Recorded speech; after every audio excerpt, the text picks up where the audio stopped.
everybody, it's Rebecca here at Weir Mermaids, and welcome back to Top 5 Wednesday. Top 5 Wednesday was created by Lainey at Ginger Reads Lainey, and you can find the link to her channel and the Goodreads group down below. This week's topic for Top 5 Wednesday is our top 5 favorite authors that we've discovered this year.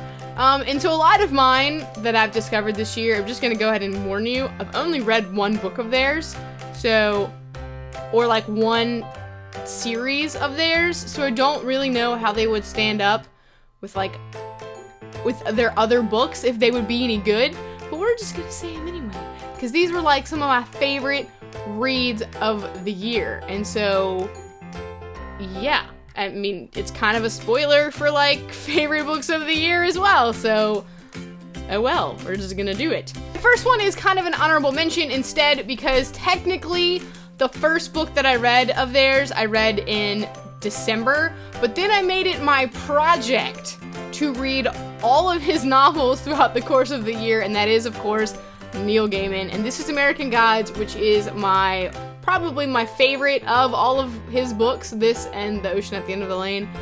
He writes in a very whimsical, creepy, kind of magical, realistic way, and I love it. And if you've never read any Neil Gaiman, I highly, highly, highly recommend it. The big ones to start off with, I would say, are probably Stardust and The Ocean at the End of the Lane, but this one is my all-time favorite. Next up on my list, he has only written one book, at least that I know of, and that is The Martian by Andy Weir.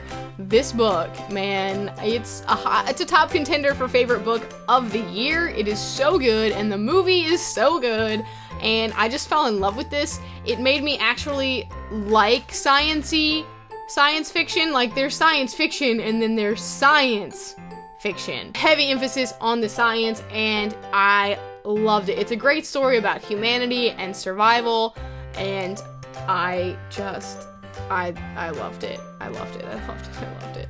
Next up is Scott Lynch, who wrote The Lies of Locke, Lamora, or the Gentleman Bastard series. This is the only one that I've read so far of his. I do have Red Skies Under Red Seas, which is the second book in the series, on my shelf back there. I just haven't gotten around to picking it up yet. I finished this book last month and fell in love with his writing and his ability to build a world and tell a story, and so it's very in-depth, and it's a humongous world, and if you really like fantasy, then I recommend checking out some Scott Lynch. Next one is another one that I've only read one book by this author, but I'm expecting greatness from the next few ones, and that is Station 11 by Emily St. John Mandel. I read this towards the beginning of the year, and this is a basically post-apocalyptic world story with various viewpoints, and I haven't talked about it in a while, but I absolutely adored this book. I thought it was really brilliant and really beautifully written, and so I can't wait to see what this author does next. Coming in next is, of course, VE Schwab, or Victoria Schwab. This one is A Darker Shade of Magic. I read both this one and Vicious this year, and I'm excited to read her other works because I think that I just really love her as a fantasy storyteller, and I just think she's really, really great, and I can't wait to read the sequel to this, A Gathering of Darkness, or A Gathering of Shadows, and if you've never read some V.E. Schwab, you should check her out.